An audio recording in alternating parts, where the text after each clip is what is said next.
اس story کی شروعات بھی اسی سین سے ہوتی ہے اور ہم دیکھتے ہیں ایک جگہ کو جہاں سے ایک ٹرین گزر رہی تھی، اور پھر ہم بہت سارے مرغوں کو دیکھتے ہیں، اور ان مرغوں کے ساتھ ہی ہمارا ہیرو یعنی کہ ہانزو بیٹھا ہوا ہوتا ہے اور اپنے کویسٹ میں دیکھ کر بولتا ہے کہ صرف 6 کنٹریز ہی ایسی ہیں جو ایڈوانس نالج رکھتی ہے یہاں پر، یعنی کہ مجھے اگر ایڈوانس نالج وغیرہ چاہیے تو مجھے ان 6 کنٹریز میں سے ایک میں شامل ہونا ہوگا۔ اور پھر وہ اپنے کویسٹ میں دیکھ کر بولتا ہے کہ میں جتنا انڈائریکٹ اور ڈائریکٹ اس کرمنل آرگنائزیشن کو نقصان پہنچاؤں گا اتنا ہی میری کویسٹ کمپلیٹ ہوگی اور مجھے ریوارڈ دیے جائیں گے۔ پھر اس سسٹم میں دیکھ کر کچھ عجیب سا منہ بناتا ہے اور بولتا ہے کہ ابھی کے حساب سے کرمنل آرگنائزیشن ایکسپینڈ ہو چکی ہے اور مجھے نہیں لگتا میں زیادہ کچھ اکھاڑ پاؤں گا، مگر مجھے تقریباً کویسٹ کو پورا کرنے کے لیے 20% اس کو ڈیمیج دینا ہوگا، تبھی میرا کویسٹ پورا ہوگا۔ اور پھر سوچتا ہے یہ کچھ ایسا ہے جو میں خود اپنے دم پر نہیں کر سکتا، کسی کی ہیلپ چاہیے، اور پھر اس کویسٹ کو ایکسیپٹ کرتے ہوئے بولتا ہے کہ لگتا ہے تھوڑی دیر کے لیے یہ میرا مین کویسٹ ہونے والا ہے۔ اور پھر ہمارا سین شفٹ ہوتا ہے اور ہم ہانزو کو دیکھتے ہیں جو کہ اسٹار ڈریگن امپائر کے کیپٹل کی طرف جا رہا ہوتا ہے پیدل آرام آرام سے۔ پھر ہانزو کچھ سولجرز کو دیکھتا ہے جو کہ وہاں چیکنگ کر رہے ہوتے ہیں، ان کو دیکھ کر ہانزو بولتا ہے کہ لگتا ہے کرمنل آرگنائزیشن نے مجھے وانٹڈ لسٹ میں ڈال دیا ہے۔ ہنستے ہوئے بولتا ہے لیکن یہ لوگ میرے لیے زیادہ مشکل نہیں کھڑی کر سکتے، کیونکہ میری پاس لائف میں جب میں گیم کھیلتا تھا تبھی جب کوئی آدمی وانٹڈ ہوتا تھا اور کسی امپائر میں انٹر نہیں کر سکتا تھا تو اسے ایم پی سی اسمگلر کے ذریعے انٹر کروا دیا جاتا تھا اور ان سے کچھ پیسے وغیرہ لیتے تھے وہ لوگ۔ ایک آدمی کو دیکھتے ہیں جو کہ بڑے اسٹائل میں ایک جگہ پر بیٹھا ہوا ہوتا ہے۔ حمزہ اس کے پاس آ کر بولتا ہے کہ ہے برو، مجھے اندر جانا ہے، میں تمہیں اس کے لیے پے کروں گا، جس کو سن کر وہ آدمی کچھ ریئیکشن نہیں دیتا اور بس ہانزو کو گھورتا رہتا ہے۔ وہ آدمی ہانزو کو ایک جگہ کی طرف اشارہ کر کے بولتا ہے کہ ہم یہیں ہیں، یہاں آ جاؤ تم۔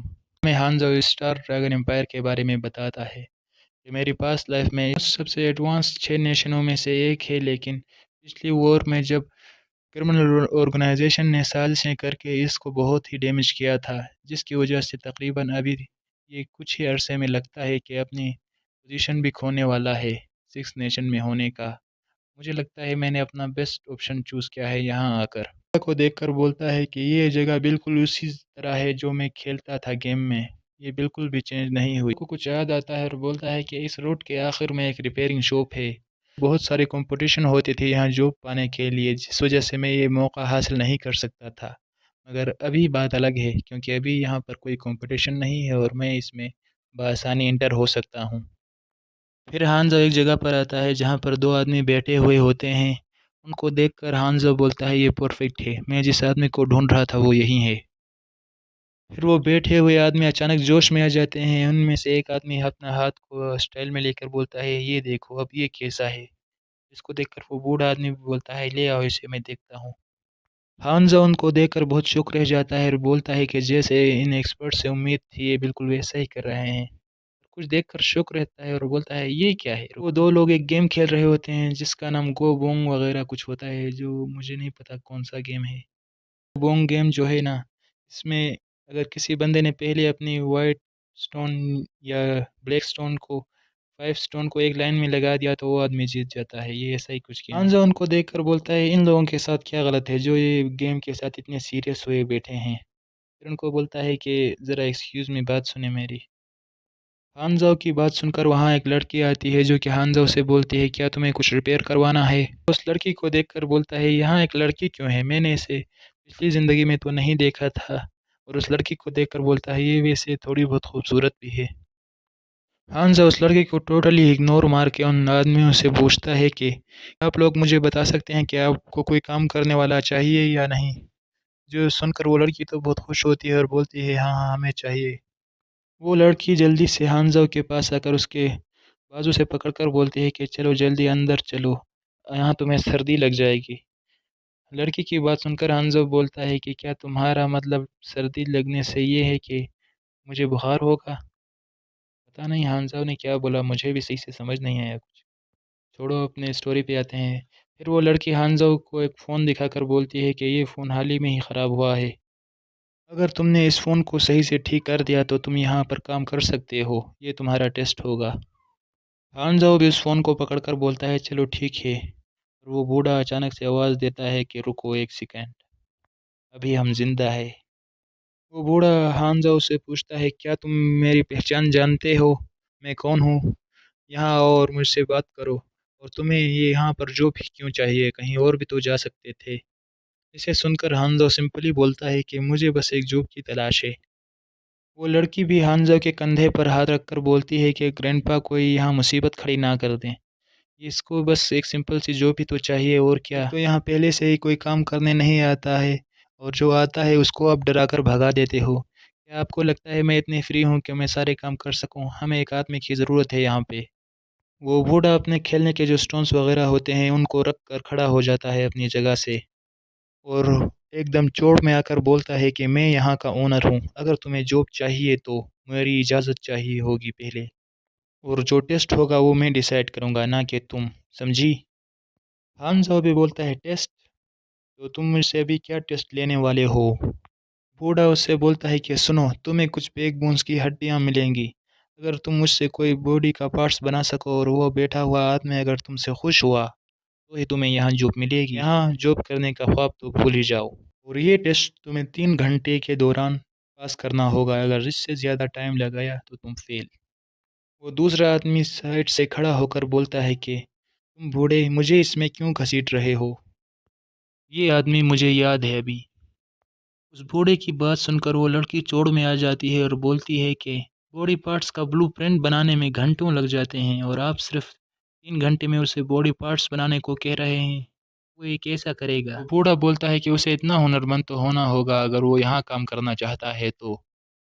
لو کوئن، جس سے ہمیں پتہ چلتا ہے کہ اس لڑکی کا نام لو کوئن ہے۔ اگر تمہیں یہ منظور نہیں تو تم یہاں سے جا سکتے ہو، وہ ہانزو سے یہ بولتا ہے، جس کو سن کر ہانزو بھی ایک اسمائل دیتا ہے اور بولتا ہے کہ اپن کو یہ منظور ہے، اس میں کیا دقت؟ جس کو سن کر وہ لوئی کوئن بولتی ہے کیا تم پاگل ہو، یہ ناممکن ہے، یہ کوئی بھی نہیں کر سکتا۔ پھر ہم ہانزو کو کرافٹنگ روم میں دیکھتے ہیں جہاں پر وہ کچھ ڈھونڈ رہا تھا۔ ہانزو یہاں کچھ ڈھونڈ رہا تھا اور وہ لو کوئن بہت سارے چارٹس لے کر آتی ہے اور بولتی ہے کہ چلو مجھے کچھ آئیڈیا دو، ہم دونوں اکٹھے مل کر کچھ بلو پرنٹ بناتے ہیں جس کی وجہ سے ہمارا ٹائم بھی بچ جائے گا۔ ہانزو بھی اس کو بولتا ہے کہ میرے کو ان بلو پرنٹ کی کوئی ضرورت نہیں، میں پہلے سے ہی ڈیزائن تیار کر کے بیٹھا ہوا ہوں اپنے مائنڈ میں۔ ہانزو کی بات سن کر وہ لو کوئنگ بھی شوق رہ جاتی ہے اور بولتی ہے کیا تم نے 2 منٹ میں پورا ڈیزائن ہی تیار کر دیا؟ ہانزو بھی لائک جلوہ ہے ہمارا۔ پھر وہ بوڑھو بھی پاس آتا ہے اور بولتا ہے اس طرح ٹائم ضائع کرتے رہو، اور ہانزو سے بولتا ہے میرے جیسا پروفیشنل بھی 2 منٹ میں ایک بلو پرنٹ نہیں بنا سکتا، اور تمہارے جیسا ایک کچڑا، ایک برٹ، وہ بول رہا ہے کہ میں نے بلو پرنٹ ریڈی کر لیا ہے، یہ تو ناممکن سی بات ہے، ایسا ہو ہی نہیں سکتا۔ ہانزو اس بوڑھو کو بولتا ہے کہ تم رکو یار اور دیکھو میرا کمال۔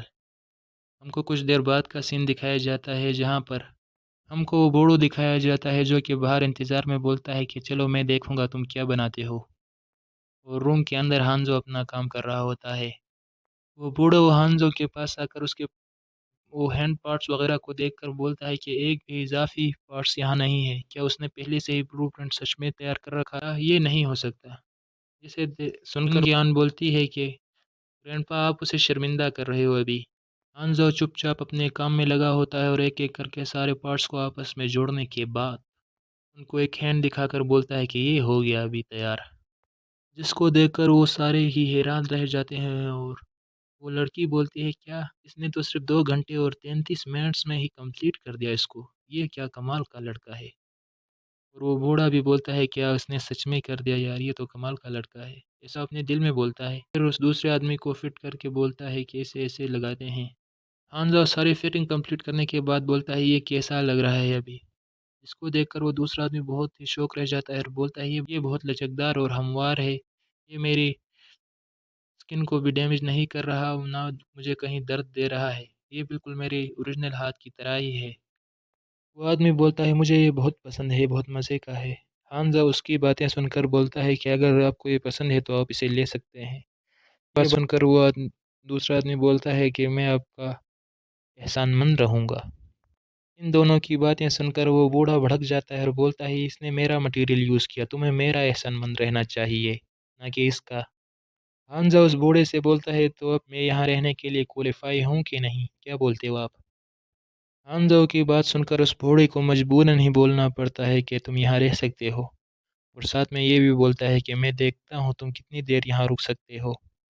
اس کو دیکھ کر حمزہ بھی کافی خوش ہوتا ہے اور بولتا ہے تو آخر مجھے رہنے کے لیے کچھ جگہ تو مل ہی گئی۔ پھر وہ دوسرا آدمی بھی بولتا ہے تو ابھی کے لیے میں جاتا ہوں، ہم پھر کبھی ضرور ملیں گے۔ اس کی بات سن کر وہ بوڑھا بولتا ہے کہ یہاں سے نکل جاؤ، آئندہ یہاں مت آنا، یہاں تمہاری کوئی ضرورت نہیں ہے۔